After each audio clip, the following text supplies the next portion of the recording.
Oi, gente, tudo bem? Bom, tô fazendo esse vídeo aqui para contar a minha experiência como paciente de tumor de parótida, né? Sintomas, como é que eu descobri, enfim.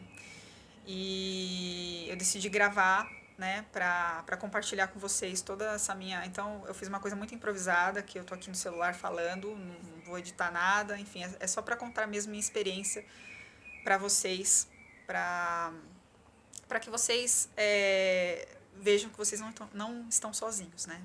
Porque tumor de parótida não é muito recorrente você vê alguém operando isso, né? Hoje em dia até tem algumas coisinhas falando sobre, né? Enfim.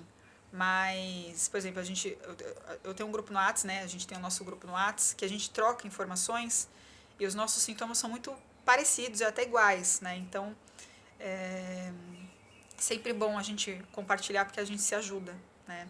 Então eu coloquei esse vídeo aqui mais como uma utilidade pública mesmo, para que você não se sinta sozinho, né? E eu vou contar a minha experiência, gente, tá? Nem sempre os meus sintomas são os sintomas que vocês vão passar também. Pode ser iguais, pode ser diferentes, pode ser outros, enfim. Mas eu vou contar a minha experiência como paciente, tá? Bom, eu descobri que eu tinha um tumor de parótida, eu tinha uns 16 para 17 anos. Cresceu uma bolinha atrás da minha orelha, bem aqui, né? E coçava, ardia, me machucava. A princípio eu achei que era uma espinha, né? E não passou, né? Começou a me machucar cada vez mais e eu fiquei assustada. Fui passar no otorrino, porque era muito perto do ouvido, achei que, né? E, e aí o otorrino falou pra mim que era uma íngua devido porque minha orelha inflamava muito, porque eu usava muito brinco, né? E minha orelha inflamava demais. E aí o otorrino falou assim: "Ah, é uma íngua, né? É uma íngua e a íngua ela cresce para poder proteger você da inflamação, né? Mas sai". Falei: "Ah, então tá bom". Gente, eu não tô aqui desmerecendo os médicos, falando sobre negligência médica, não tô. Só tô contando a minha experiência como foi, tá? E aí ela falou assim: "Vai sumir". Falei: "Ah, você vai sumir, então de boa na lagoa, né? Vai sumir, então tá tudo certo". Só que não sumiu. E todos os anos ela ia crescendo cada vez mais. E eu fui ficando assustada.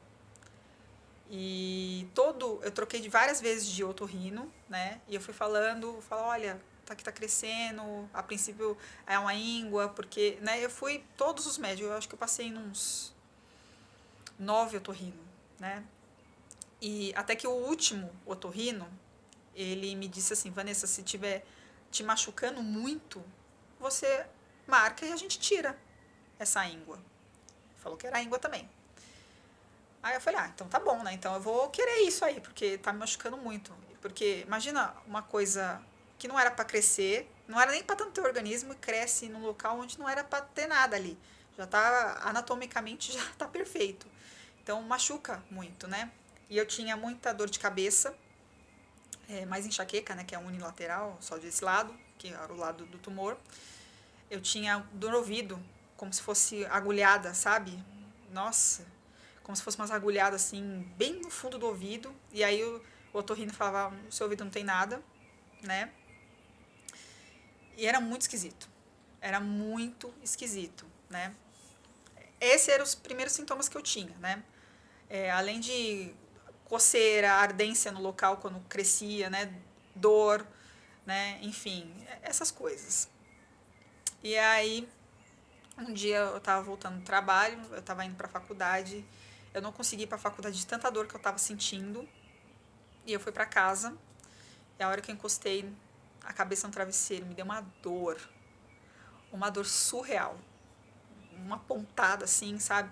Acho que foi Deus falando assim: "Olha, vai ver isso aí, né? Mais que já tá vendo, procura, né, outro especialista". E aí eu, por conta própria, procurei um cirurgião cabeça e pescoço. E aí eu passei, né, nele e ele só pelo exame clínico, ele apalpou, ele falou assim pra mim: "Vanessa, só pelo exame clínico, isso não é uma íngua, isso é um tumor e eu vou falar pra você fazer todos os exames pra gente operar, porque isso tem que tirar". Aí você sabe quando você para e pensa assim, fala: "Caraca, eu tô com um tumor". A sua ficha não cai, né? Você fica, eu fiquei assim, caraca, eu tô com tumor. Mas como que pode, né? A gente nunca acha que vai acontecer com a gente, né? Eu falo, pô, eu sou nova, tenho a saúde perfeita. Como que isso aqui cresceu, né? Enfim, eu fiquei meio anestesiada, mas fiz os exames e eu fui fazer a biópsia, né? Que é a tal da PAF, né? Na minha época, gente, na minha época, eu operei faz 8 anos. Na minha época, era assim, eu não sei se hoje em dia continua sendo assim, tá? Mas a minha PAF, né? A minha punção foi assim.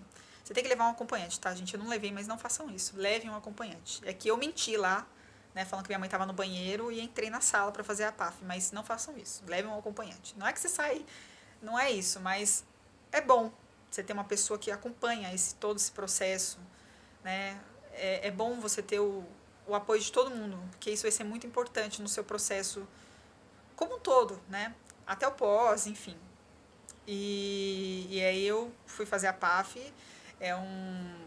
Vou contar minha experiência com a PAF, que era um aparelho como se fosse uma seringona grande, né? De alumínio. Ela introduziu aqui, aí ela balançava acho que para arrancar um pedacinho, né? Que a punção é para arrancar um pedacinho para analisar o que é, se é benigno ou se é maligno, né? E ela balançou durante umas 5 vezes e tirava. Ela fez esse procedimento acho que umas 4 vezes. Vanessa, doeu? Dói. Não é assim, uma dor insuportável. No meu caso, não sei, tem gente que é mais sensível e sente uma dor insuportável. Mas no meu caso não foi tão dolorido, mas doeu, né? Não tem anestesia, não sei se hoje em dia tem um anestésico que passa e, né? Na minha época não teve nada dessas coisas não, né? Não tô falando isso pra assustar vocês, gente. Foi a minha experiência, né? Nem sempre o que eu passei vocês vão passar. E hoje em dia a medicina tá muito mais, né? Enfim. Então, aí eu fiz a PAF e saiu depois de acho que uns 15 dias, né? E deu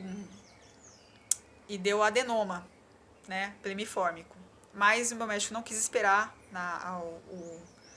o resultado e eu operei antes de sair o resultado da PAF, né? E eu operei no dia 8 de fevereiro de 2010, né, à tarde. Eu entrei de manhã no hospital, operei à tarde e saí no dia seguinte, quase na hora do almoço também. Eu fiquei, acho que uns 2 dias no hospital, 1 ou 2 dias, né? E quando eu fui, antes de operar, né, gente, eu passei na consulta do pré-operatório, né?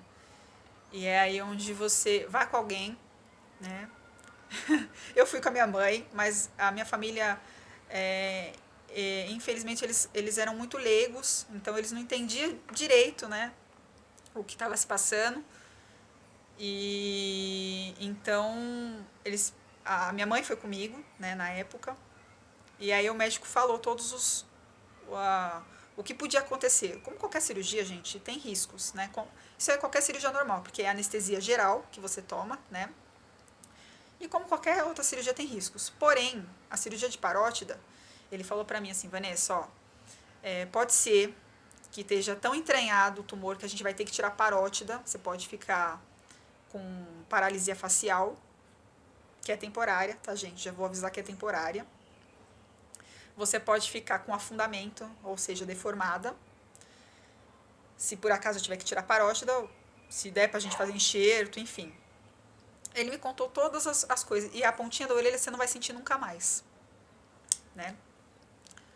Aí você já tá com aquele diagnóstico de tumor. Aí você escuta tudo isso, você fala, meu, e aí, né? Você fala, gente, não é possível que aconteceu isso comigo, né? Eu chorei muito. A minha mãe olhou pra mim e falou assim, fica tranquila que não vai dar em nada, o senhor não vai ter nada dessas coisas, né? Fica tranquila que vai dar tudo certo, né? Mas eu chorei horrores. E eu procurei na internet se tinha coisas falando sobre. E na minminha época, a gente era Orkut, na época que eu operei, não tinha nada, não tinha comunidade falando sobre, não achei pessoa, ninguém. Eu joguei na internet e só tinha artigo científico, coisa voltada para médico mesmo. Ou seja, não tinha nada, eu operei no escuro. E foi muito difícil por não ter com quem dividir, né? Falar, e aí, você passou isso aí também? Eu procurei, mas eu não achei nada e nem ninguém, né? Agora eu vou gravar um outro vídeo, porque esse aqui já tá 10 minutos, para não ficar muito cansativo. Eu vou falar do pós-cirurgia, né? As complicações, tudo que eu tive e, enfim, todas as outras coisas.